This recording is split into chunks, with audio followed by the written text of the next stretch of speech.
Le Naturéum et le Musée cantonal d'archéologie et d'histoire préparent la prochaine expo qui s'appelle Destination Archéologie.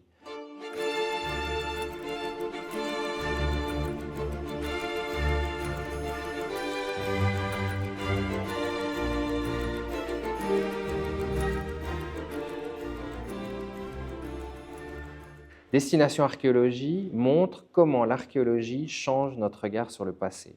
Dans l'exposition, on va raconter la naissance de l'archéologie moderne depuis la campagne d'Égypte de Napoléon en 1798 jusqu'à la Première Guerre mondiale au début du XXe siècle.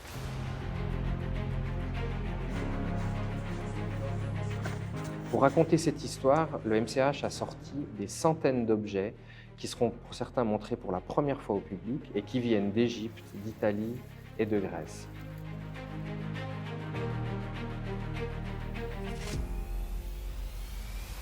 Alors, qu'est-ce qu'on va vivre quand on va entrer dans cette exposition? Eh bien, on va rentrer dans une machine à voyager dans le 19e siècle qui va nous déposer à des grands moments de cette période. Et à chaque fois, on aura les lunettes en fait, pour voir le passé tel que les gens du 19e siècle le percevaient.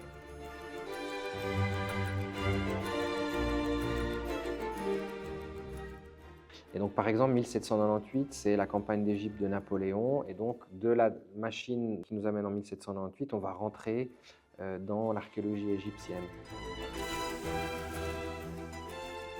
La future exposition qu'on ouvre en novembre aura plusieurs parties qui s'intéressent à différentes époques du passé, notamment la préhistoire et le Moyen-Âge.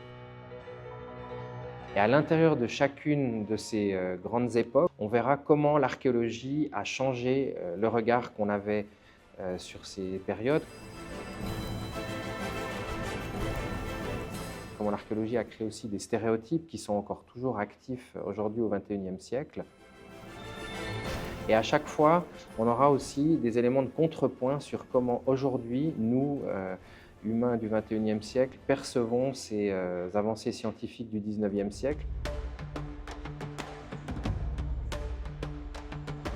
Par exemple, quand la machine à voyager dans le temps nous amène en 1815, on va sortir de la machine avec les lunettes des gens de 1815 et entrer dans une partie sur l'histoire de la préhistoire et découvrir comment, par exemple, les premiers restes de Néandertal ont été interprétés et les clichés qui se sont mis en place, la manière dont on a représenté Néandertal sous la forme d'une sorte de singe. Et on montre la différence qu'il y a entre le 19e siècle et aujourd'hui le 21e siècle.